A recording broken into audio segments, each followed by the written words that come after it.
guys, welcome back to another episode of I Am I. My name is Joshua Ansley, and today I'm going to talk about the power of suggestion. Right? And I'm going to take it a little bit further than I did in class because, which I usually do, but in class I usually have to have some sort of decorum, and like on my vlog, I'm give a fuck, right? So I want to talk about how susceptible we are to the power of suggestion. See? It just happened.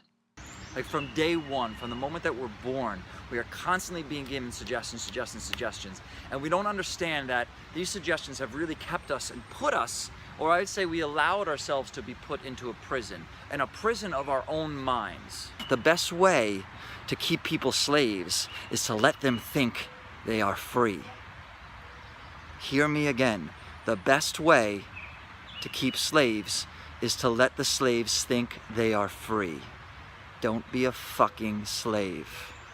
It's like the elephant. They say when they raise elephants, I think, in the circus and shit like that. I don't even know if this shit's true, but But they say when they have the baby elephant, they keep it tied with a chain, right? So that the baby elephant tries and tries and tries and can't get free. And then when it gets older, they can just keep it tied with a little stake in the ground and a string, and the elephant won't even go anywhere because it's been conditioned to think and to know that it can't go anywhere, so it completely gives up trying, right? So it's this suggestion, right, that stays. Now they're just trapped in that prison, right? And it's not even real. It's not real. So we have been given suggestions like that our entire lives. Here's the reality of it. With government, with society, with business, with advertising, we're just inundated with it all the time. You need this to be happy, you need this to be happy. Here, let's watch the news, let's fearmonger, get you terrified of everything, make you think the world is a fucking mess, just numb yourself out, and then give you, commercials that say, here, you're all stressed out, and here, take this pill and make everything better. All you gotta do is take this fucking pill. God forbid you actually get off your fucking ass and do something. With love. I'm just saying, right? It gets me a little fucking furious because nobody wants to do anything. Nobody wants to actually fucking take action to live a better life, right? And they want to blame everybody else. And see, now, this sounds like I'm blaming fucking society or all this stuff, and I don't. We just have to recognize that that's how it is, right? I mean, seriously, you guys know that, like, the school system is modeled after the military, right?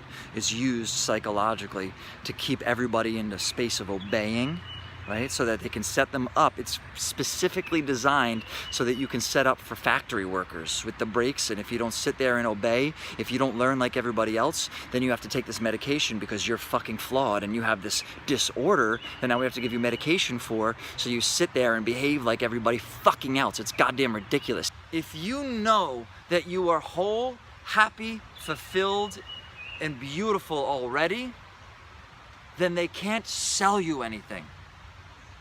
Right? Because then you are not susceptible, because they sell you shit, because they make you believe that you are not enough.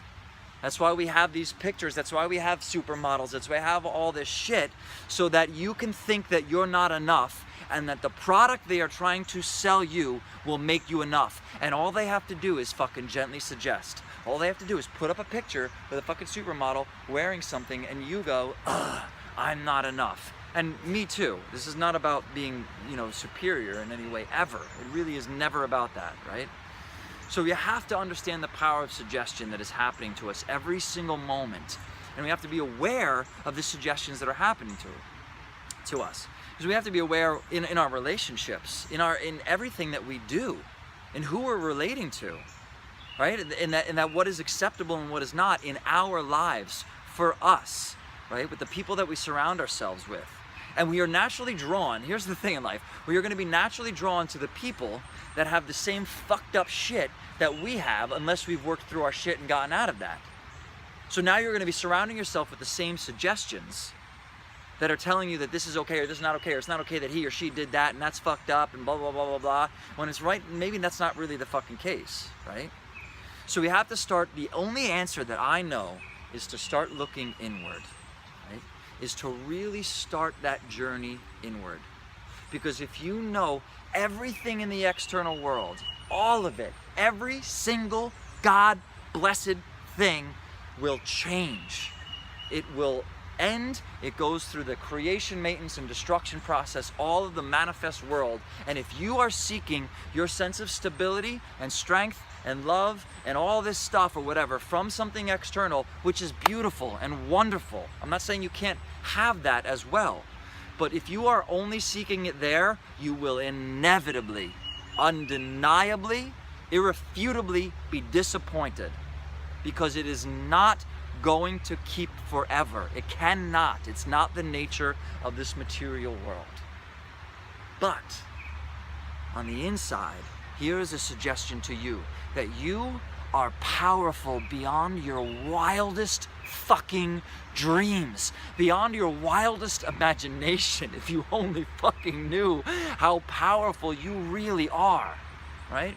And not you as this personality, because here's the thing, I talk about it all the time. This personality that you have, that you think you are, who you think you are, is nothing but a concept, an idea. It's this little personality. It's this amalgamation of all these concepts and ideas that you've put together, and these experiences and memories which are gone, right? That bring you now to who you think you are. But understanding what you are, not who you are, but what you are. And what you are is powerful and infinite. It literally is beyond your wildest dreams.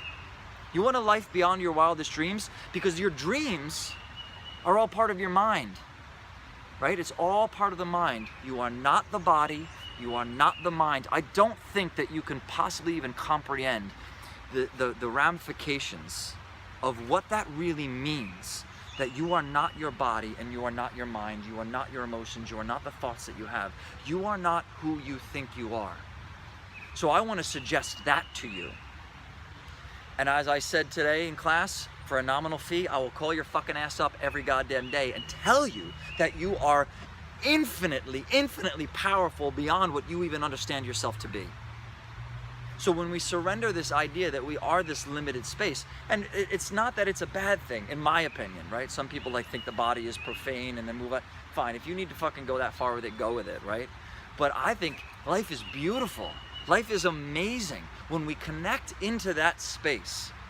When we suggest to ourselves, and you can suggest it all day long. You can start setting up markers, right? Every time you walk through a doorway, every time you go take a shit, every time you take a bite of food, whatever the hell it is, right? Is to remind yourself that you are not what you think you are. Because it's work. Over time, to dehypnotize yourself from thinking that you are this limited being.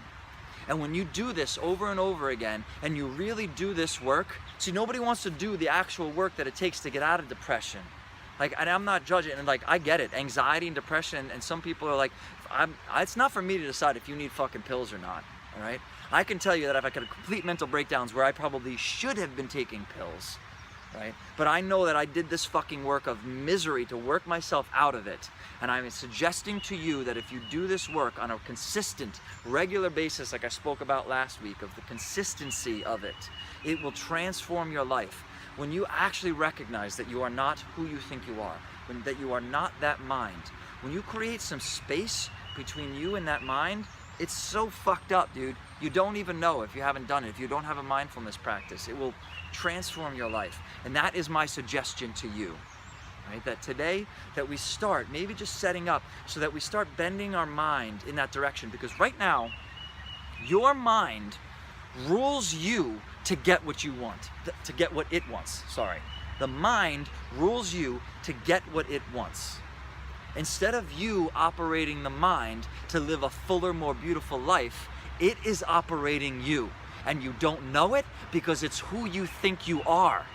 And that is not who you are. And when you recognize you are not that, then you could start operating the mind and take your life into a beautiful fucking space. And trust me, I am not ever speaking from a space of judgment. I know I can get fucking agitated because I get fired up about it, you know? But it's just, even part of it's just part of the fucking show, you know?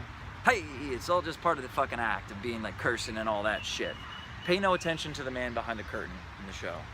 This curtain, this meat curtain. Yeah. That's all I am. It's just a big flapping vulva. And everything that I'm saying is just a queef. Oh my God, I'm 40 years old and this is what I do. I'm not 40, I'm almost 40. And I'm just a big queefing vulva flapping in the wind. I love meat curtains. I do. I've been practicing celibacy for a little while, right? So I'm a little...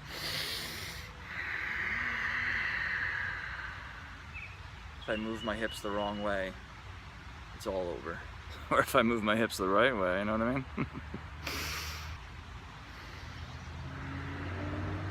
Too much? Too much?